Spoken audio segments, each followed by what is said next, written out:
Nos place tener con nosotros aquí al director del Servicio Nacional de Salud, así es que se llama, SNS.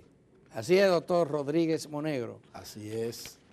Bienvenido. Lo hemos invitado a propósito de la situación hospitalaria del país y de este anuncio a paro nacional convocado para mañana por parte del Colegio Médico Dominicano, y vamos a comenzar por ahí.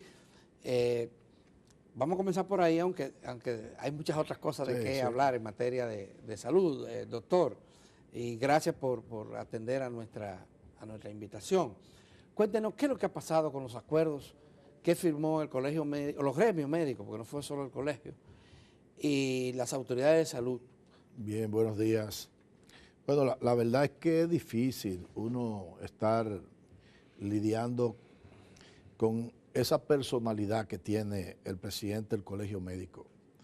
Cuando no existe el conflicto, lo crea, porque su razón de ser, precisamente, lo que llena su ego es estar dentro de un conflicto y que eso le dé espacio para manifestar lo que él quisiera.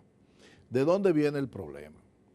El problema está en que se pactó un 25% de incremento salarial. El artículo 4 de ese acuerdo dice que se le aumentará un 25% a los médicos del Servicio Nacional de Salud y a los médicos del antiguo IDSS. Se aplicará un 10% en enero y se aplicará un 15% en agosto. Ahora, ellos no han querido leer el artículo 5 de ese mismo acuerdo, porque si hay algo que se habló durante todo el proceso fue el tema de la nivelación salarial. Como consecuencia de que los médicos del Seguro Social tenían unos niveles salariales un poco mayor que los del Servicio Nacional de Salud, ese artículo 5 dice que se incrementará el salario a esos médicos tomando como tope lo que alcance el promedio por categoría luego de aplicación al Servicio Nacional de Salud de ese 25%. Es decir, se aumentó el 25% a los médicos del Servicio Nacional de Salud. Lo que da respuesta a ese artículo es, entonces, llevar a los médicos del Instituto Dominicano de Seguro Social a ese tope al que llegara el Servicio Nacional de Salud. Y nosotros aplicamos eso. De acuerdo a ese artículo, entonces, los médicos del Seguro Social tuvieron un incremento que va desde el 12% hasta un 22%. Es decir, ese incremento iba a estar... a ellos no se le hizo del 25%. No, porque el artículo 5 dice que se iba a llegar al tope, que alcanzaran lo del Servicio Nacional de Salud. Fíjese, como una compensación a eso, entonces, en este mes se le va a aplicar a los médicos del Seguro Social, o antiguo Seguro Social, el incentivo por antigüedad que nunca antes se le había aplicado a esos médicos. Es decir, que ahora en septiembre esos médicos van a tener, sobre todo el médico que tenga más de 15 años, va a tener un incremento adicional que va desde el 15% hasta el 30%. Los médicos que por el tiempo le corresponde ese incentivo por antigüedad, que trabajan en los dos sitios, tanto en el Seguro Social como en los hospitales del Servicio Nacional de Salud, van a alcanzar un salario que está entre los 120,000 a 130,000 pesos mensuales, los que tienen doble empleo, porque se le suma. Y en los dos lados se le incrementa ese incentivo por antigüedad. Esa es la realidad. Ahora, que ellos han pretendido que se le incrementara el 25% a ambos médicos y que luego entonces se nivelara. Entonces el incremento no era de un 25%. Entonces, han aducido que lo han engañado, incluso está hablando de 5,000 médicos del seguro. El seguro no tiene 5,000 médicos. ¿Cuánto tiene el seguro? 1,700 médicos. 1,700 médicos, de los cuales 900 y pico de médicos están nombrados en los dos sitios. Es decir, que recibieron sus incrementos de un lado del 25% y del otro la nivelación. ¿Y qué va a pasar ahora, doctor? Yo supongo que ya mañana no va a ser ese paro, porque como en medio de un ciclón no va a ocurrir. Pero van a seguir. Pero hay una situación que uno la entiende dentro de la dinámica gremial. El colegio médico está inmerso en su proceso electoral para su nuevo presidente o presidenta. No, no hay reelección. Creo que el 11 de noviembre son las elecciones para elegir la nueva directiva que incluye a su presidente. Aunque no hay reelección, él tiene su candidato. Él tiene un candidato con el que anda para arriba y para abajo. Que le vaya bien, nosotros no nos metemos en eso. De modo que quieren generar situaciones que le den una simpatía delante de los médicos. Además, debajo de esto subyace algo. Mire, si dentro de este proceso de negociación hubo alguna ganancia por parte de la población, lo voy a poner en términos de la población, fue que en esa negociación el colegio aceptó que tenían que cumplir la jornada laboral y debajo de todo este proceso subyace eso. Es decir, los directores de hospitales están encargados de hacer que los médicos cumplan su jornada laboral y en eso nosotros no vamos a ceder. Por eso hablan de que en los hospitales tienen un acoso contra los médicos, por ejemplo. Quedamos en que iba a haber un sistema de registro de esa asistencia. Bueno, el hospital Jaime Mota de Barahona lo rompieron, el registro digital para tener, digamos, registrado la asistencia de esos médicos y todo el personal, no solamente los médicos. De modo que, de una u otra manera... ¿Cómo lo rompieron? ¿Cómo dice? ¿Cómo fue que lo rompieron? Lo rompieron, es decir, eso tiene la parte de la tecnología, donde mete el dedo el empleado, no solamente los médicos, y eso registra todo, si la hora que llega, todas esas cosas. Entonces, ¿pero cómo lo rompieron? ¿Cómo apareció roto. ¿El aparato? El aparato.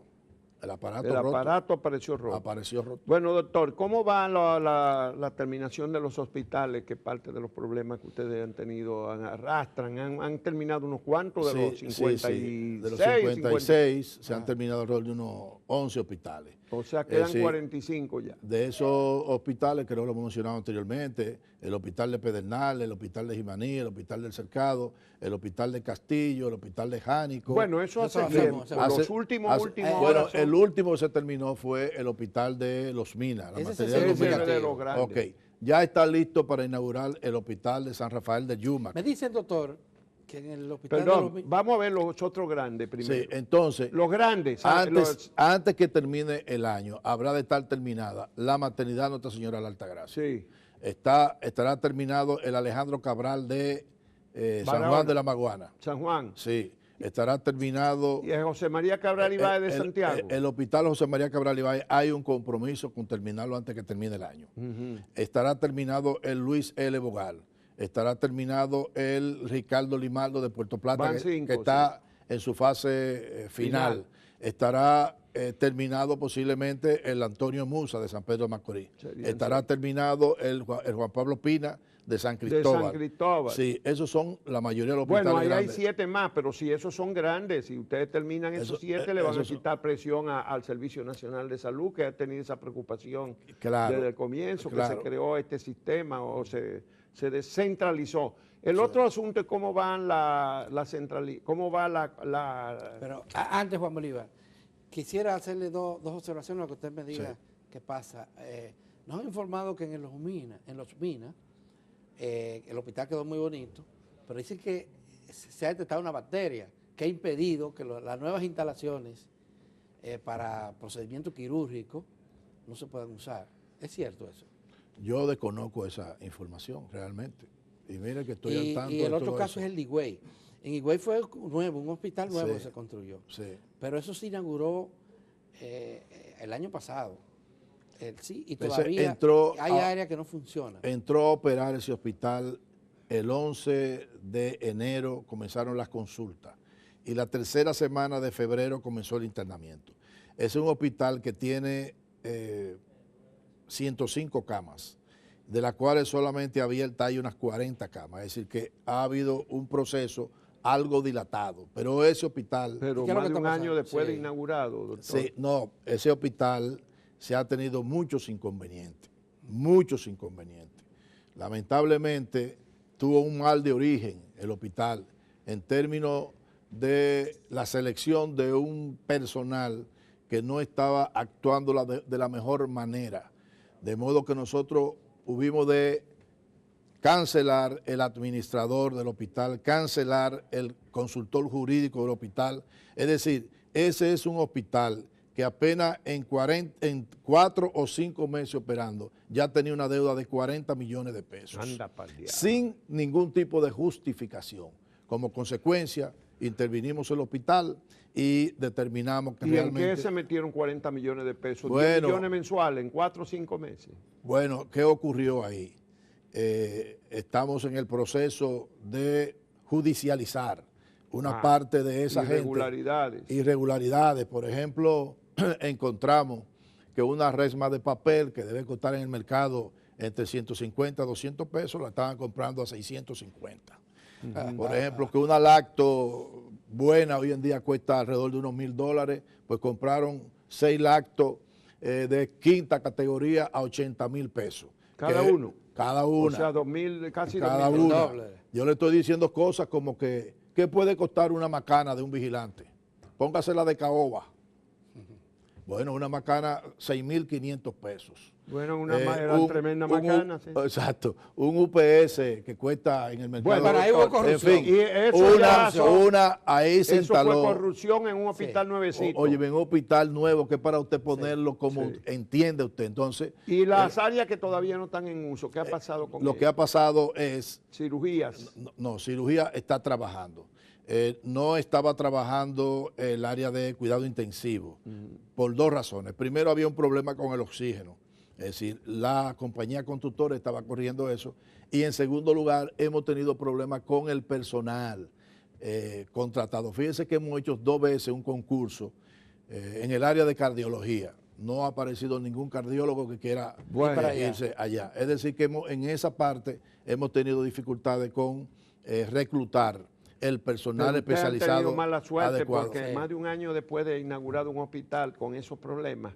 Bueno, nuevo, ese no es remodelado. ¿Cómo va la integración de los hospitales del Seguro Social al Sistema Nacional de Salud? ¿Cómo va ese proceso, que es un proceso arduo? Es un proceso tortuoso, porque esos hospitales del Seguro Social tienen más dificultades que los hospitales del Servicio Nacional de Salud. Bueno, ahí dicen que el Gautier está agonizando. Dicen. Sí, por un lado... Esos hospitales no tenían ningún tipo de control desde el punto de vista administrativo y financiero. Todo era de manera discrecional. Entonces estamos en ese proceso de reorganizar eso y crear una serie de normativas y controles, tanto para esos hospitales como para otros hospitales, en sentido general todo, porque tenían mucha discrecionalidad. Por ejemplo, esos hospitales no tienen subvención, sino que su soporte financiero es a través de la venta de servicios a las ARS o el cobro de cuotas de recuperación. Son 20 hospitales, pero de esos 20 hospitales, solamente 7 facturan lo suficiente y esos 7 son los que financian a los otros 13. De modo que estamos ahora en este proceso de establecer un departamento estable de facturación. Segundo, mantener los controles. ¿Por qué? Esos hospitales, los 7 que generan recursos, son muchos recursos. Entonces, lo que queremos es que esos recursos vayan a la cuenta nacional y que mediante un proceso de planificación pues puedan demostrar cuáles son sus necesidades y como consecuencia entonces demandar los recursos que necesitan. Cuando uno revisa qué ha ocurrido con el tema del uso de los recursos producto de la venta de servicios, pues muchísimos de esos recursos se van para el pago de nómina y necesariamente no son nóminas que es de un personal necesario. Entonces hay que sanear todo eso. ¿Y se va a mantener la estructura administrativa que tiene o que ha tenido el IDSS? No, desde luego que no.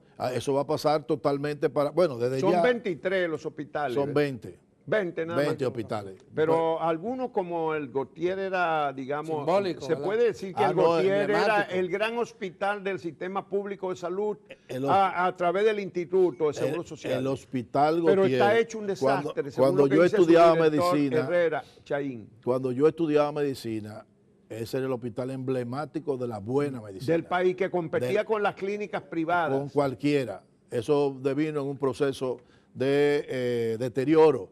Bueno, precisamente por eso nosotros llevamos al doctor Chaín como director. El doctor Chaín estaba dirigiendo el hospital Félix Goico, como es, entendemos, una persona proba, una persona honesta y además buen gerente, pues lo instalamos en ese hospital para comenzar a corregir una serie de distorsiones. Ya nosotros estamos directamente, la doctora Mayra Pérez era la que gerenciaba la PSS del Seguro Social, la prestadora del servicio de salud. Ella está despachando conmigo, pero viene el proceso para que todo eso pase al Servicio Nacional de Salud y ya sea una sola gestión. Pero ustedes tienen algún presupuesto para, por ejemplo, en el Gautier se quejan de que hay un solo desfibrilador, que están obsoletos los monitores en los intensivos, que las máquinas de anestesia no funcionan. ¿Ustedes tienen un presupuesto al asumir esos hospitales para mejorar esa situación? Mire lo que pasa, ya nosotros le incrementamos la subvención al Hospital Gautier. Al Gautier, en alrededor de 4 millones de pesos mensuales. Adicionales. Por un lado. Por otro lado, recuérdese que parte de los recursos iban al Consejo de la Seguridad Social y desde ahí entonces distribuían. En el Consejo se quedaba una parte, ya no se queda ninguna parte en el Consejo. ¿Y el Consejo qué pasó con él? ¿Ya desapareció? No, está ahí porque tiene todavía algunas áreas como la ARL, en fin. ¿Cómo que si cobran todavía? Entonces, si están ahí, cobran. No, aquí deja de cobrar nadie. Ese dinero que se quedaba en el Consejo, Estado, nosotros se lo estamos distribuyendo a los hospitales. Es decir, todos los hospitales tuvieron un incremento de subvención. Ahora, a la par de incrementarle la subvención, va la mejoría de la parte administrativa y financiera. Esto que señala Juan Bolívar del Gautier, parece que es generalizado en la mayoría de los hospitales, donde faltan equipos, utensilios, material imprescindible. Yo le voy a poner en mano una situación que yo estuve de cerca. En Bávaro, una chica embarazada dio a luz, pero prematuramente, y la llevaron a un centro de ahí. Y había que trasladarla para salvar el bebé, porque se necesitaba oxígeno, incubadora. Un prematuro posiblemente. Y en la región entera no apareció una incubadora. La región entera, no. Ni en Higüey, bueno, sí. San Pedro tiene un área perinatal. Pero estaba llena, repleta. No bueno, eso puede ocurrir. Inclusive los hospitales de aquí, el de Los Minas y el de... La Altagracia. La Altagracia no, no sé de la Altagracia, pero el de la mujer. Darío Contreras, los de entrada de la ciudad del este. Tampoco tenían. Lleno. Bueno, y el bebé murió, ¿eh? Sí, la República Dominicana ahora mismo tiene un incremento de nacimiento de niños prematuros. Se han incrementado el tema de las situaciones de preeclampsia. ¿Y por qué ese incremento de niños prematuros, doctor? Bueno, ahí intervienen muchos factores. El tema de un adecuado chequeo prenatal, es decir, la calidad del chequeo prenatal hay que mejorarlo, la detección temprana de infecciones vaginales que inciden en la aparición del niño prematuro, el tema de la pobreza, es decir, es un tema que impacta eso, el que hoy tenemos un protocolo que mira a proteger la madre, las madres que desarrollan preeclampsia severa, la primera conducta es desembarazarla, es decir, producto de que hay que salvar a la madre, entonces hay que desembarazarla. El niño, la más de las veces, es prematuro, entonces eso está trayendo como consecuencia un incremento. La prematuridad y el bajo peso al nacer son los dos factores más importantes para el tema de mortalidad neonatal, de modo que tenemos un incremento de eso. El tema de los equipos y de de que están rebosados los hospitales. Mire, el tema de los equipos es una cuestión que depende mucho de la capacidad de gestión que existan en los hospitales y de cómo se le da un mantenimiento preventivo a esos equipos. La República Dominicana ha invertido miles de millones de pesos adquiriendo equipos, pero ¿qué ocurre? Que anteriormente se instalaba un equipo. Nosotros hoy en día tenemos un control absoluto de eso.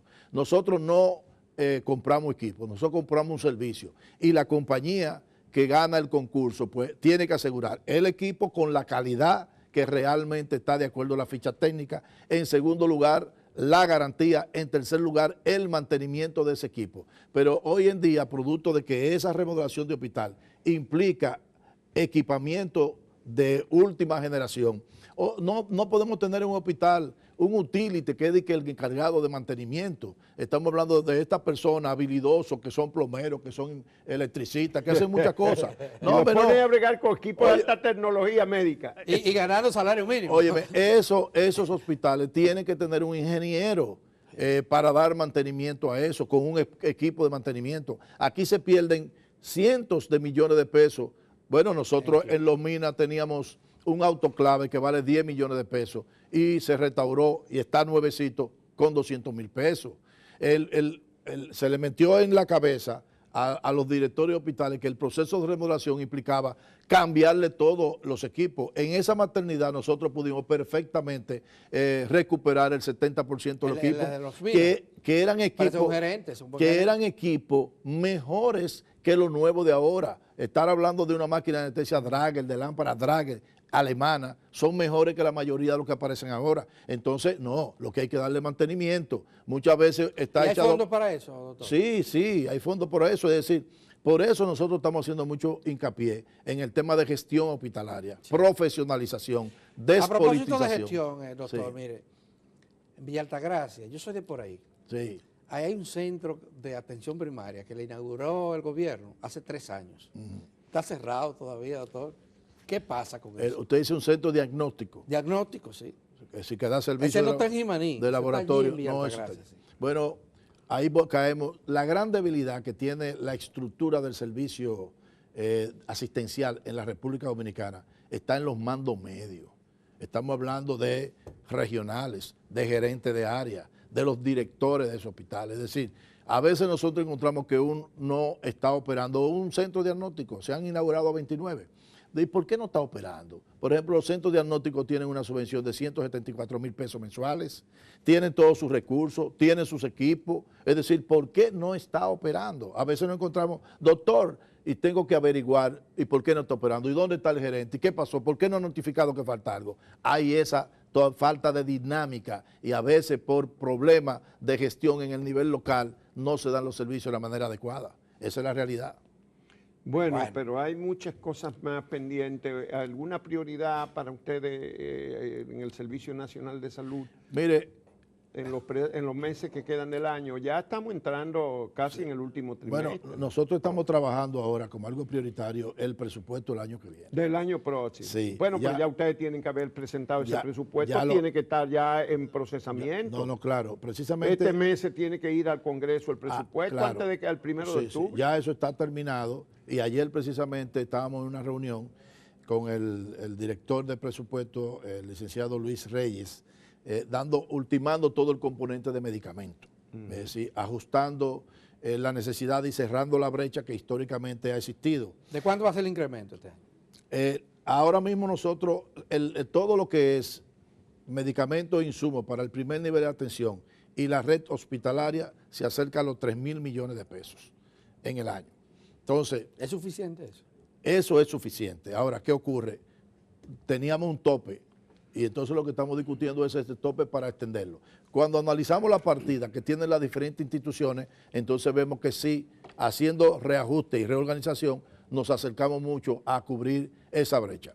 Para mí, aparte del problema de terminación en los hospitales, el tema de suministro, el principal problema y reto que tiene el sistema público de salud es el recurso humano. Si nosotros no tenemos recursos humanos competentes, recursos humanos comprometidos, responsables y que cumplan su jornada laboral, de nada va a valer todo esa gran inversión. Y lo de la prevención y promoción de la salud, que está abandonada. Ese es un componente. Porque si uno ve el presupuesto, ahí no hay nada para eso. Pero ahora sí va a tener expresión. Al producirse la separación de funciones, ya el ministerio, que es el encargado de todo el tema de promoción y de prevención, pues tiene identificado su propio presupuesto para eso. Para allá, entonces. Exactamente, eso lo maneja el Ministerio de Salud Pública. Bueno, lamentablemente, doctor, se nos ha terminado el tiempo, pero muchísimas gracias por haber sacado este día para ahora, y supongo que usted tiene muchas tareas. Sí. En estas próximas horas. Ahora mismo hay una situación, ya ustedes están adoptando una serie de previsiones. Claro. Sí, ahora mismo nosotros tenemos instalado el COE de salud, del Servicio Nacional de Salud. Doctor, yo vi, a propósito del huracán de Irma, vi durante mucho tiempo a la televisión cubana y allí hablaban, por ejemplo, de cómo ellos tienen los centros. Y dicen, miren, nosotros tenemos 34 brigadas de cirujanos para tenerlas disponibles en los albergues, cerca de los albergues. Y aquí uno va a los albergues y no hay un médico.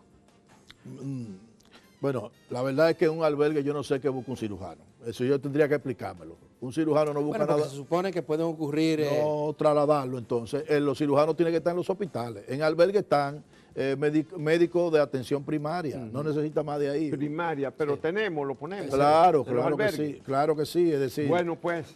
Vamos a esperar que funcione todo bien esta vez con la amenaza que tenemos del huracán.